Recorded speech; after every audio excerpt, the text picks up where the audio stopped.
Os presbíteros, pastor, podem se assentar. Abra sua Bíblia, Gênesis capítulo 1, verso 1. Obrigado por isso. Esse é o texto da nossa meditação nessa noite. Texto, na verdade, um verso magnífico. Fala da grandeza, da majestade, do poder do nosso Deus. Há muitas coisas implicadas nesse único verso. Nós não teríamos o tempo necessário para falar sobre elas. Tudo que envolve o ser de Deus envolve, num aspecto, um mistério. Nós cremos piamente que Deus não revelou tudo o que Ele é. Ele revelou aquilo que Ele quis, e aquilo que Ele quis está revelado na criação, que por causa do pecado nós não compreendemos, e está revelado na Sua palavra, que nós a compreendemos à medida que o Espírito Santo de Deus ilumina a nossa mente e o nosso coração. Nós reconhecemos ainda claramente que somos totalmente dependentes dEle, precisamos do seu favor e que é necessário ouvir a sua voz. Nós estamos falando esse ano aí sobre o tema da nossa igreja esse ano é a missão de Deus.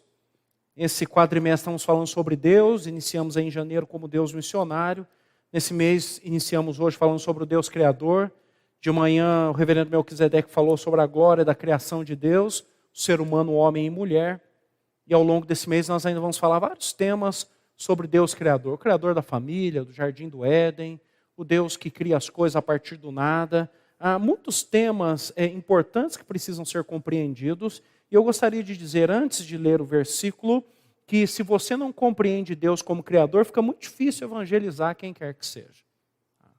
Se você se lembrar, o apóstolo Paulo, quando ele queria evangelizar um gentio, ele partia da criação. Um judeu, ele começava em Abraão. Mas um gentio, ele começava a partir da criação.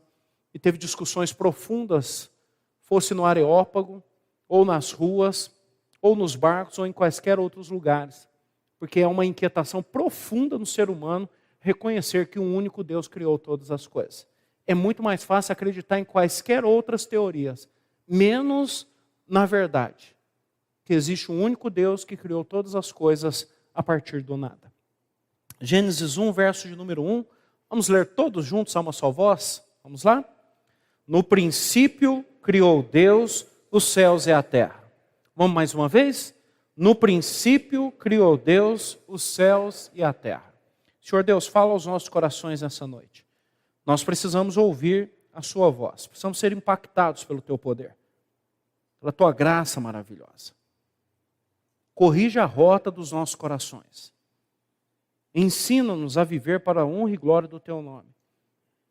É o que nós pedimos e agradecemos no nome santo de Jesus. Amém. Amém. Se você quiser arrumar confusão com quem quer que seja, basta você dizer isso que eu afirmei aqui antes da leitura do verso. Que você acredita num único Deus, que criou todas as coisas a partir do nada. Nem é a partir, né? Criou do nada. Para quem quer que seja, em ambientes acadêmicos, filosóficos, na rua, jogando futebol, basquete, ou lá no salão de beleza, se você fizer essa afirmação, você vai arrumar muita confusão. Mas é a mais pura verdade. As perguntas feitas pelos filósofos ao longo de toda a existência, desde que o mundo foi criado, até o dia de hoje, só podem ser respondidas pelo Deus Criador. E as perguntas continuam a ser feitas pelas pessoas de forma diferente, e enquanto elas buscam a resposta em outros lugares, elas continuam perdendo a oportunidade de se encontrar, de encontrar razão, sentido, significado para as suas vidas. Você também talvez tenha essa dúvida. De onde você veio? Às vezes quando perguntam para a gente, vim do meu pai e da minha mãe. Só isso. De onde você veio? Quem é você? Se tem uma pergunta difícil de responder, é essa: quem é você? E você fala, não sei, o pessoal fala que eu sou isso, aquilo e tal. Mas não é isso não. Quem é você? A terceira é estranha, mas ela faz sentido. O que você está fazendo aqui? O que você está fazendo aqui nesse mundo?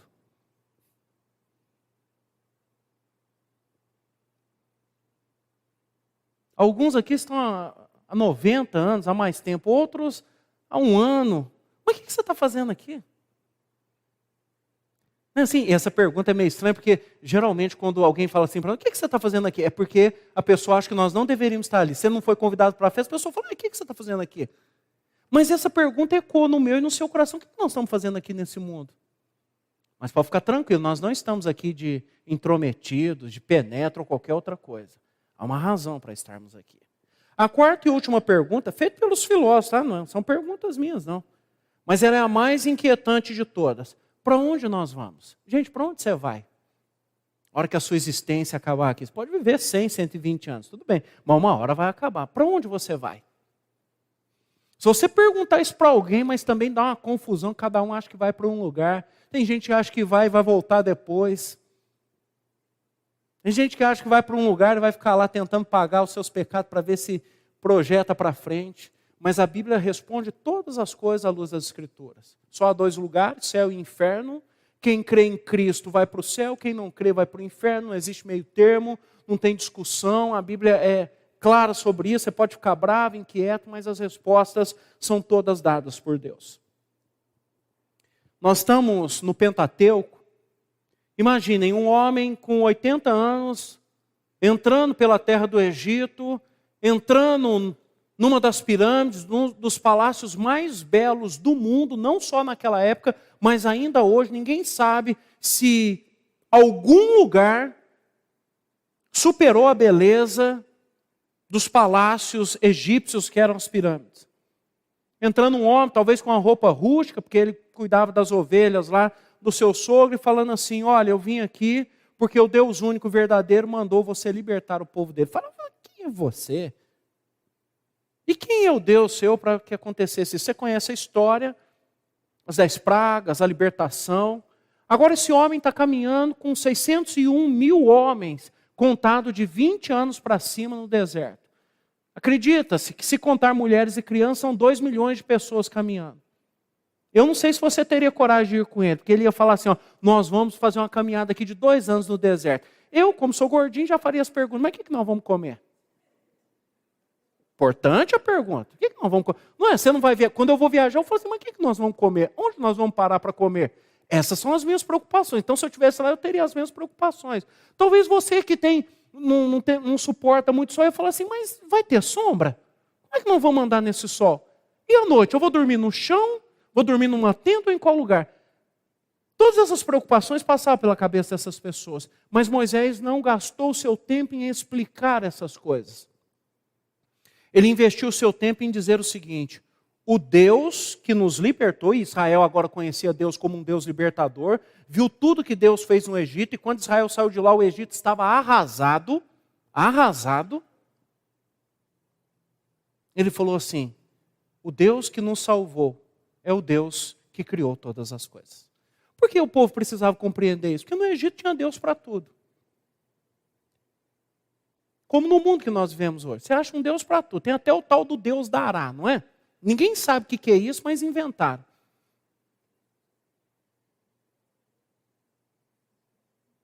Você acha uma solução da sua mente, do seu coração para tudo. Mas não é assim que as Escrituras falam. Então Moisés vai contar que o Deus Salvador é o Deus Criador de tudo e que criou aquele povo a partir de um único casal estéril, Abraão e Sara. E aí então, quando você lê Gênesis, o início de Êxodo, até o capítulo 20, é essa trajetória até que o povo caminhasse, ou começasse a caminhada pelo deserto. E quando você ler Deuteronômio, que é a repetição da lei, é porque o povo está prestes a entrar na terra prometida. Moisés vai morrer, não vai entrar, mas o povo vai entrar sob a liderança de Josué. E Moisés iniciou dizendo o seguinte, e aqui eu quero falar sobre as implicações, algumas implicações do fato de Deus ser Criador. O único Criador. Quero falar sobre essas implicações. E aqui Moisés vai começar dizendo o seguinte, no princípio criou Deus os céus e a terra. E depois ele contou como. Mas só esse versículo, nós poderíamos ficar discutindo, conversando e pensando sobre ele para o resto da nossa vida. Porque é a afirmação mais categórica nas Escrituras de que existe um único Deus que criou todas as coisas e tudo lhe pertence. Então a primeira implicação de Deus como criador é que Ele é soberano. cientistas, filósofos, gente simples como nós, todos querem encontrar respostas. Há perguntas até meio infantis. O que Deus ficava fazendo antes de criar tudo? Quantos anos ele tinha?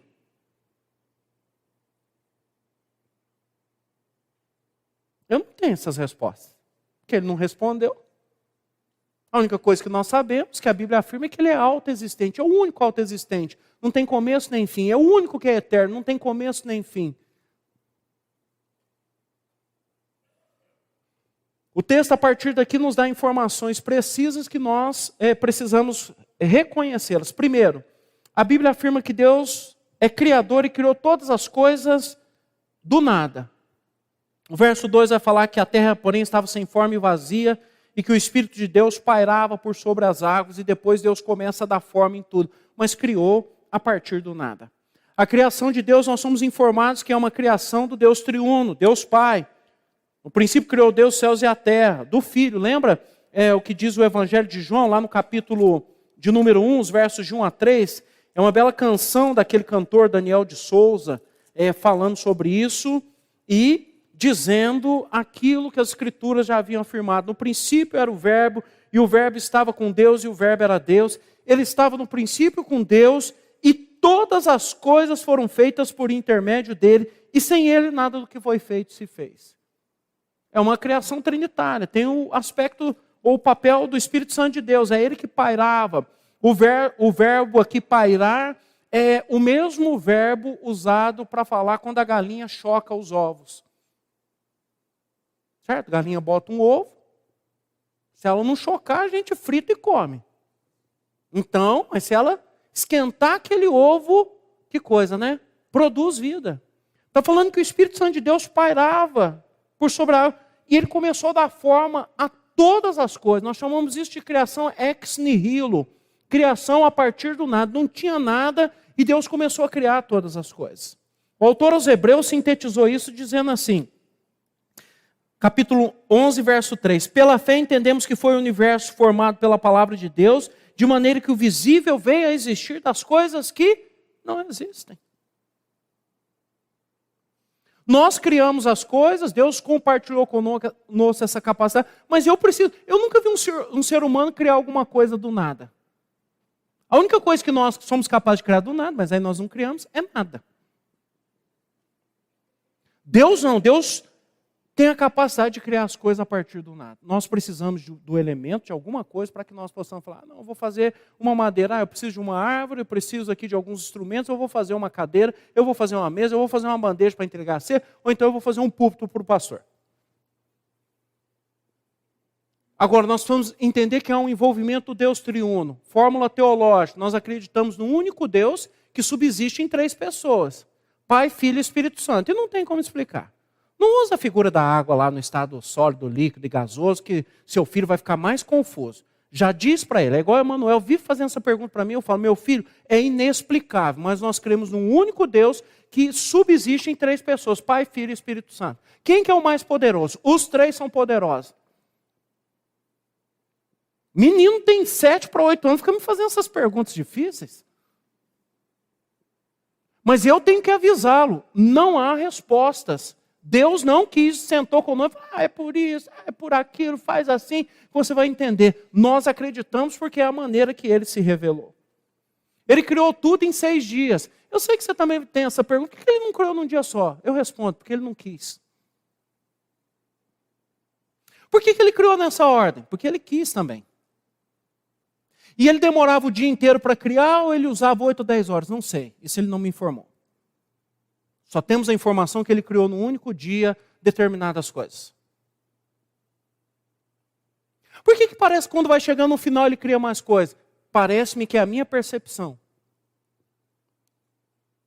Mas diz a Bíblia que ele criou em 6 dias tudo que existe. Deixou para o último dia, porque é ele que nos informa isso, para criar o ser humano, homem e mulher, a sua imagem e semelhança.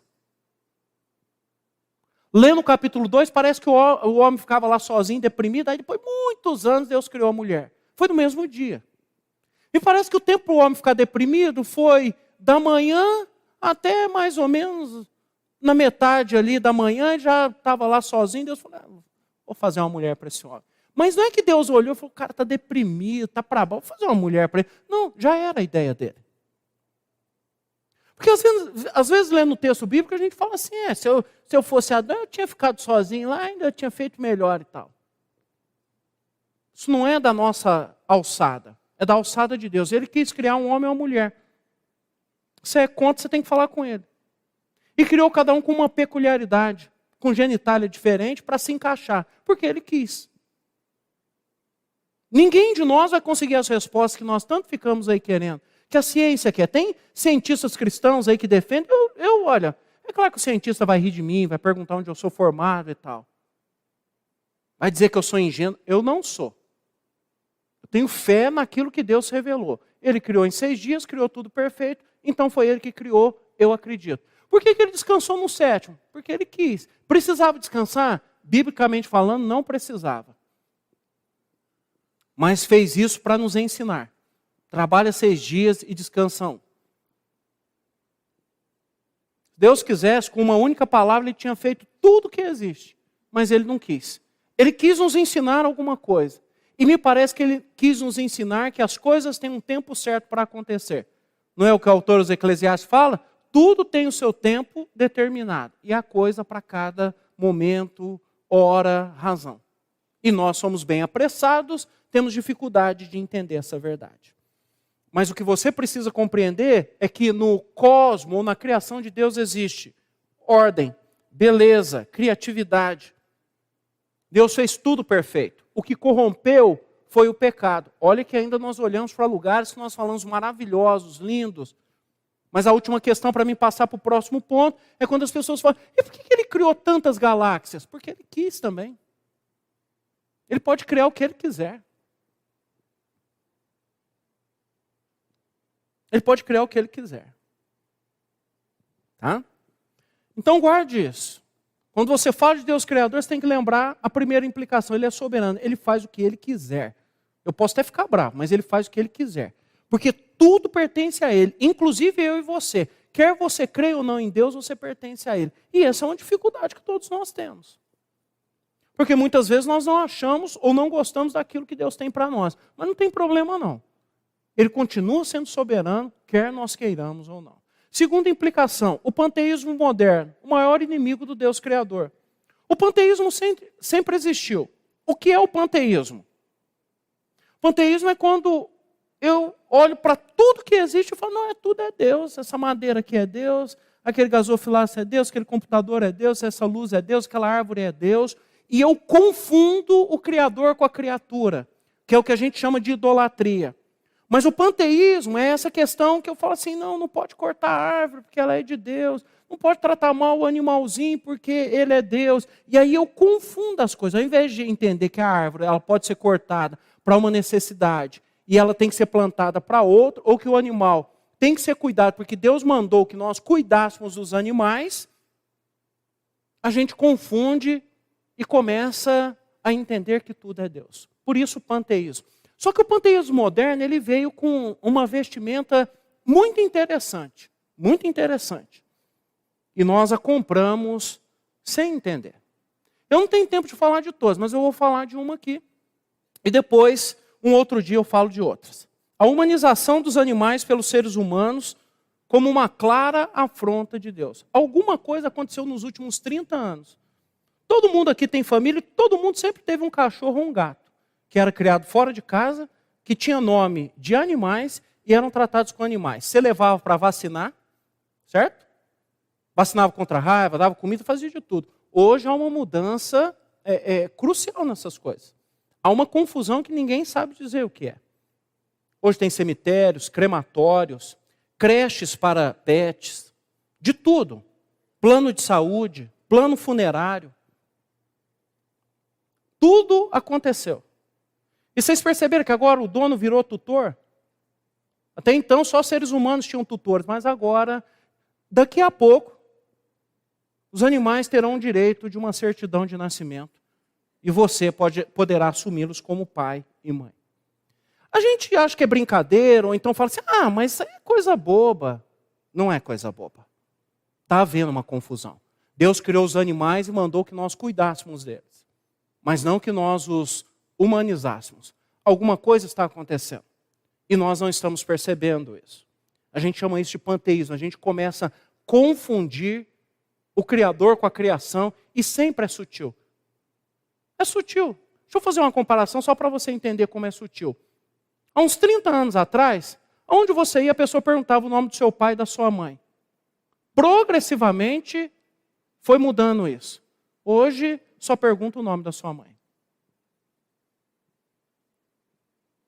E da maioria dos documentos, não precisa do nome do seu pai.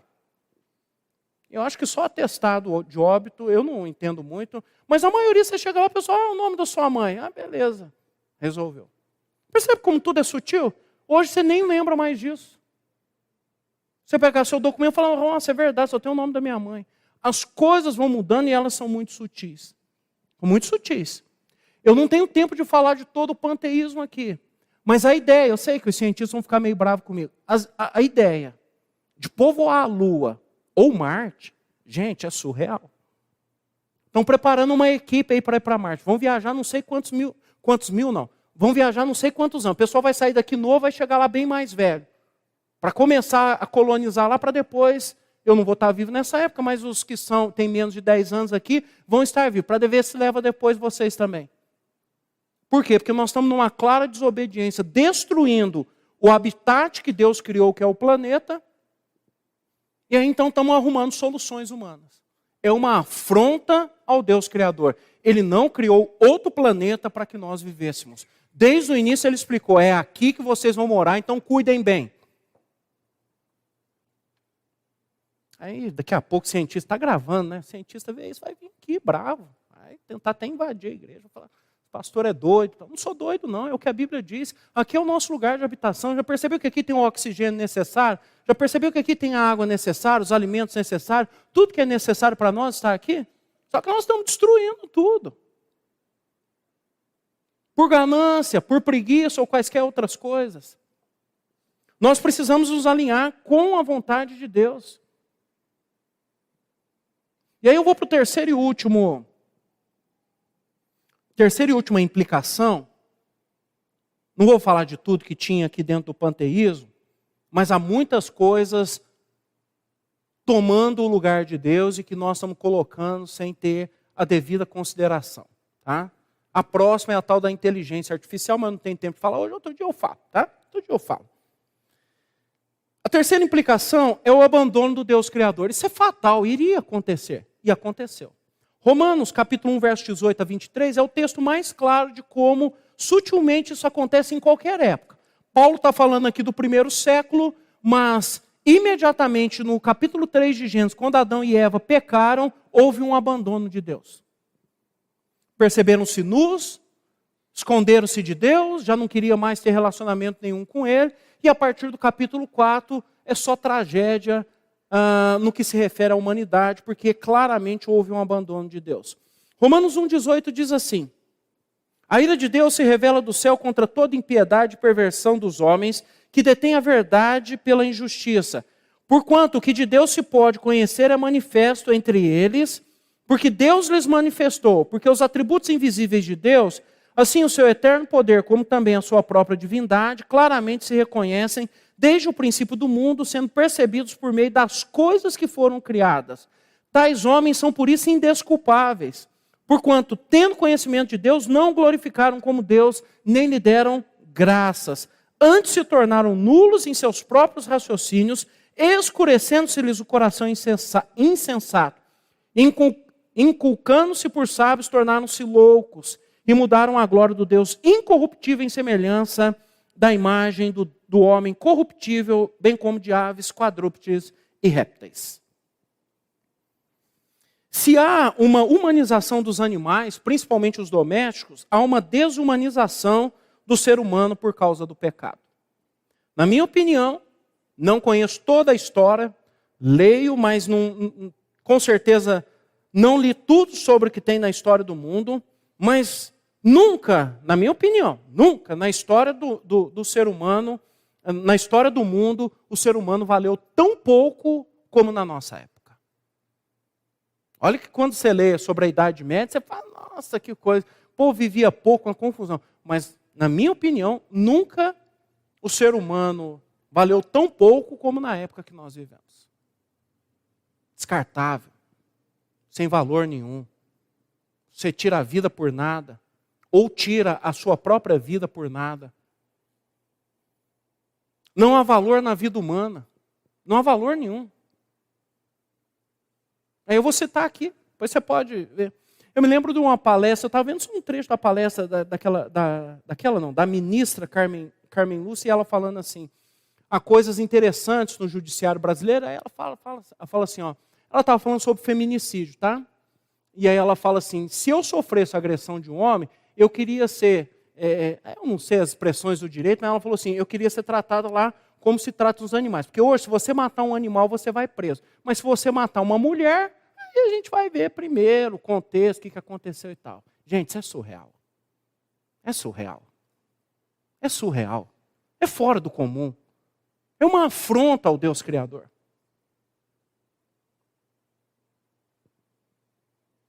Nós, muitas vezes, levamos na brincadeira aquilo que é sério demais.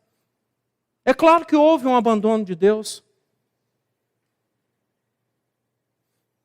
Há uma evidência que não há um contentamento com a criação de Deus, principalmente o ser humano, homem e mulher. Gênesis 1, capítulo 26, 28, o reverendo Melquisedeque pregou hoje de manhã. 2, 18 a 25, ele vai pregar depois, lá no terceiro domingo à noite. Mas assim, há um claro incômodo com aquilo que o Deus Todo-Poderoso criou. Hoje, constituir família, ter filhos e viver um casamento indissolúvel, monogâmico e heterossexual virou motivo de chacota. Virou motivo de piada. Se você falar que vai se casar, o pessoal ri de você. Se você falar que vai ter filhos, as pessoas riem de você. Se você falar que acredita num casamento que é indissolúvel, não, é até que a morte nos separe. Se você disser que esse casamento é monogâmico, não, eu não posso ter relação com outra pessoa fora do casamento. As pessoas vão achar muito estranho.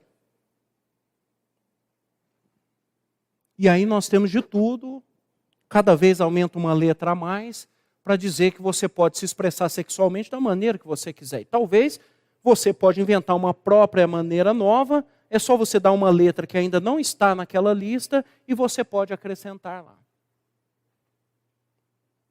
Isso é uma afronta ao Criador. Aí o YouTube vai falar que é discurso de ódio, não é discurso de ódio. Não estou falando para ninguém agredir ninguém. Não estou falando para ninguém tratar ninguém mal. Estou dizendo que Deus criou homem e mulher. E foi assim que Ele criou. Desde que o mundo é mundo. Agora, o que o pecado fez conosco, o tipo de perversão e o quanto ele pode nos levar para longe de Deus, aí é uma outra coisa. Mas há um abandono do Criador. Eu não tenho tempo aqui para falar o que nós estamos fazendo com os nossos corpos. Há uma supervalorização do corpo. Há uma supervalorização do sexo. Há uma supervalorização onde nós achamos que o corpo é nosso. E aí há uma dúvida muito grande. E hoje nós fomos tomados por uma série de coisas que nós não sabemos, que é muito mais estranho do que propriamente um fato daquilo que Deus criou. E nós não estamos sabendo sair desse círculo vicioso, mas o que fica evidente é que houve um claro abandono de Deus e nós precisamos voltar para Ele. O Deus Criador é que sabe de todas as coisas. Eu quero concluir afirmando que Deus é Criador, que Deus criou todas as coisas a partir do nada. Então Ele é soberano. Ele te criou. Contente-se com a forma que Ele te criou. Porque Ele disse que fez o melhor. Você não é um erro, você não é um estrago, você não é quaisquer coisa que você possa pensar. Você é uma criatura de Deus, criado à sua imagem e semelhança. E Deus lhe fez único. Só você tem essa íris, só você tem essa digital, só você é desse jeito porque Ele te quis assim. Então nós vamos ser mais contentes com quem nós somos. Né? O panteísmo moderno é uma afronta para com Deus. Cuidado, para que coisas simples não tomem o lugar de Deus. Olha como você tem feito as coisas em todas as direções. E terceiro, o abandono de Deus. Quando a criatura abandona o Criador, ela se deforma e perde o sentido, a razão e o significado da vida. Jovens tirando a própria vida, pessoas que entram por uma porta no casamento e saem pela outra, que valorizam muito mais o dia da cerimônia e a festa do que propriamente o compromisso de viver juntos até o fim. Mas Deus continua respondendo as perguntas. De onde viemos? Viemos de Deus, foi Ele que nos criou. Quem somos? Somos seres criados, os únicos criados à imagem e semelhança de Deus. Deformados pelo pecado, mas em Cristo Ele está restaurando todas as coisas. O que nós estamos fazendo aqui? Estamos aqui para glorificar a Deus. Qual tempo? Não sei, mas estamos aqui para isso. Estamos aqui para isso. Tão somente para isso. Não estou aqui para ficar mais bonito, mais rico, famoso ou quaisquer outras coisas. Estou aqui para glorificar a Deus do jeito que Ele quiser. Se eu vou ser rico, pobre, famoso ou não, isso é uma outra coisa e isso não faz a diferença. Para onde vamos? Se cremos em Cristo, vamos para o céu. Se não cremos, vamos para o inferno, que é a condenação eterna, longe da presença de Deus, da vida prometida por Ele, por uma clara desobediência. Há muito a ser dito sobre o Deus Criador. Eu não tenho tempo aqui, mas ainda teremos a oportunidade ao longo desse mês de falar sobre isso. A hora que falarmos sobre família, a hora que falarmos sobre a criação do Jardim do Éden e tantos outros temas que precisam ser tratados nessa perspectiva de Deus. Deus possa nos abençoar. Volto a repetir, se você entrou nessa noite que não conhece Jesus como Senhor e Salvador da sua vida, arrependa-se dos seus pecados e creia nele. O que você precisa é crer nele. Ele é que vai dar a razão, o sentido e o significado para a sua vida. Para que você viva para a glória dele, para ele. Não importa quem você seja ou aonde você está. Deus quer transformar a sua vida e fazer de você um filho ou uma filha dele. Para que você viva para a honra e glória dele. Amém? Temos em pé, nós vamos orar, encerrar o nosso culto nessa noite. Senhor Deus, nós dedicamos as nossas vidas a Ti. Convence-nos diariamente que o Senhor é o Deus Criador de todas as coisas. Que o que está errado é por causa do pecado, não da sua criação. Mas que o Senhor em Cristo Jesus está restaurando todas as coisas. Em breve chegará aquele último dia. E aí nós seremos perfeitos na Tua presença. Converte os corações daqueles que ainda não o reconheceram como o único Deus e ao Senhor Jesus como o único e suficiente Senhor e Salvador das nossas vidas. Ajuda-nos a avaliar diariamente a nossa vida para que nós não caiamos no panteísmo em várias frentes. Seja viver abraçado a uma árvore, seja humanizar os nossos animais domésticos, seja afrontar o Senhor achando que vamos morar na Lua ou em qualquer outro lugar. Que não seja esse planeta onde o Senhor nos deu como local de habitação. Possamos cuidar e cultivar desse planeta que o Senhor nos deu. Possamos lembrar que o primeiro reciclador é o Senhor. A Bíblia não diz que o Senhor vai jogar nada fora. Diz que o Senhor vai restaurar tudo. Então que nós possamos entrar no eixo e cumprir a Tua vontade. Tenha misericórdia de nós, Senhor, e que jamais nós o abandonemos. Que nós possamos lembrar que o Senhor é tudo para nós. Podemos perder tudo, mas não podemos perder o Senhor. Sejamos um povo, então, que aquieta o seu coração diante da Sua palavra e da vida que o Senhor tem para nós. Muito obrigado. Abençoa o Teu povo aqui. Que nos desafios e nas lutas dessa semana, nós sejamos guiados e orientados pelo Senhor. É o que pedimos e agradecemos no nome de Jesus. Amém.